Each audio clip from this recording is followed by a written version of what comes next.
kenyare narawungi gebyaring kang wari ingkang rem-rem satu tumongkon cahya mancur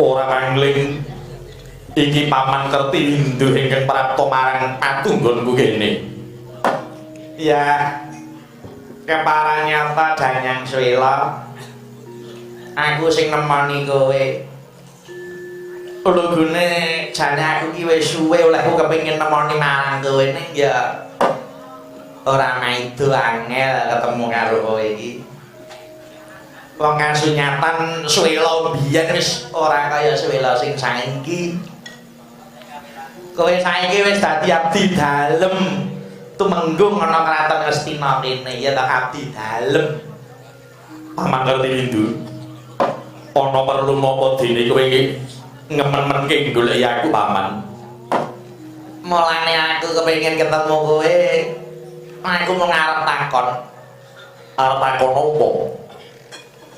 apa kowe wis rumangsa kepenak lungguhmu nang kursi ketemu gunganku ya Swela apa kowe wis ngerasa keseret ora ngrasake seret mangan ulu pemetu Praja Ngastina lan yen kowe pinuju mlaku-mlaku glelang-gleleng bandul sirah ngongaske pangkatmu ngono kae kowe ora pekewo kowe terus diloke kawula Ngastina ngono kae kowe ya ora isin Gus mengko dhisik paman ora ngono pitakonmu kok pedes banget kuwi kowe jane darbi karep sing kepiye paman Danyang Swela kowe iki putune Pendhita Linuwe jaman mbahmu Begawan Durna biyen kaya ngapa oleh ngreksa marang asmane sebab mbahmu ngerti yen urip ana donya kuwi sing baku kudu ngreksa jeneng yen jenenge kuwi arum kabeh padha ngejeni kabeh padha ngurmati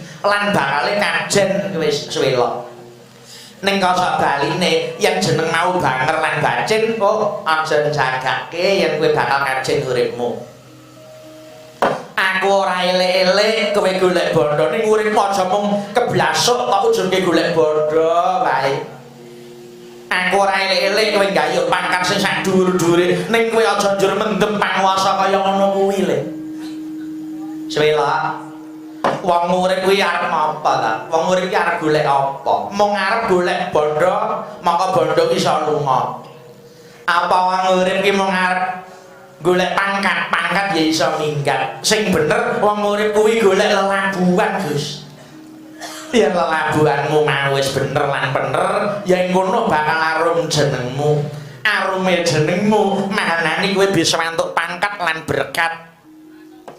Paman Kertiwindu piye aku dadi temenggung ana Ngastina iki apa ora jeneng ngatonake lelabuhanku tumrap marang negara iya bener ning kurang bener kok Le kurang bener piye maragake pikiran kowe wektu iki melu sapa swita marang Pandhawa kuwi sapa Pandhawa kuwi sing nguasani Praja Ngastina Pandhawa iso nguasani Praja Ngastina kuwi sebabe apa sebab menang Bratayuda menang karo sapa karo Kurawa mergo bisa mateni Prabu Duryudana ya kelebu mateni bapakmu Swatama karo mbahmu Durna kuwi ya ta yen kowe menungsa sing waras pikiranmu kudune kowe ora mentala lho lungguh ning kursi ngono kuwi merga lungguhmu mau jebul diganjel nganggo sirahe bapakmu karo mbahmu le Mbahmu Durna sing dipateni kanthi siya karo Tresna Jumena sirahe dienggo bal-balan ana Tegal Kuru lah kok putune meneng mergo wis didublak badokan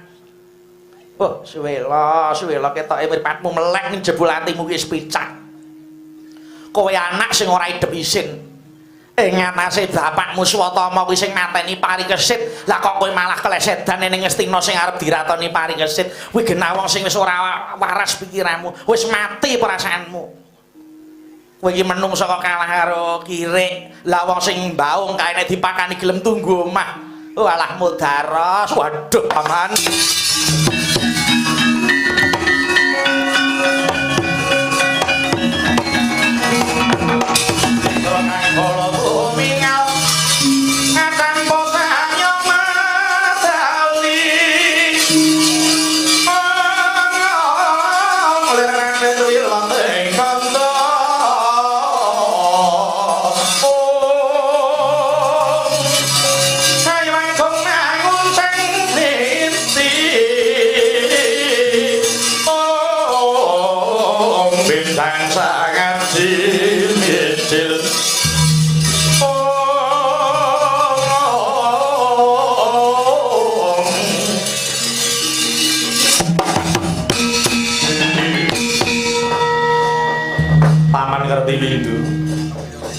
Aku ndodreng kelumputanku, aku dosa banget ora ngelabui sedane wong tuaku. Aku ya gumun ale kowe iki jan. Nganti iso cingkluk karo Pandhawa iki jan iki diapake kowe kuwi. Kabeh mergo aku nuruti karo rigene Yang Resi Krepa. Wah, lah cilaka uripmu, gugu kok mbahmu Krepa. Krepa pendhita sing dase loro. Menungso sing derajat wedhus ya mbahmu Krepa kuwi. Danyang Srila, wis ndodos ngabeh kelumputanmu njur saiki kowe arep piye? Aku manut marang gawe Paman Kertiwindu. Aku kudu kepiye? Padha-padha anak sing dadi korban ditinggal wong tuane mergo wong isih perang. Aku ditinggal karo bapakku Kanjeng Rama Sengkuni, kowe ditinggal bapakmu Swatama lan mbahmu Duruna. Saiki ayo nglebur Cintang Malespati. Nggagalke nggone Parikesit bakal kepiyakan dadi ratu. Kowe isih duwe senjata cundha maning tinggalane wong atuamu. Ayo mara gagi Pustinen goleki Parikesit mapan ana ngendi merga wektu dina iki pawatokan Dakwa Parikesit lunga saka Ngastina. Babar pisan lungane Parikesit aja tak olehke utang nopati ayo goleki dina iki.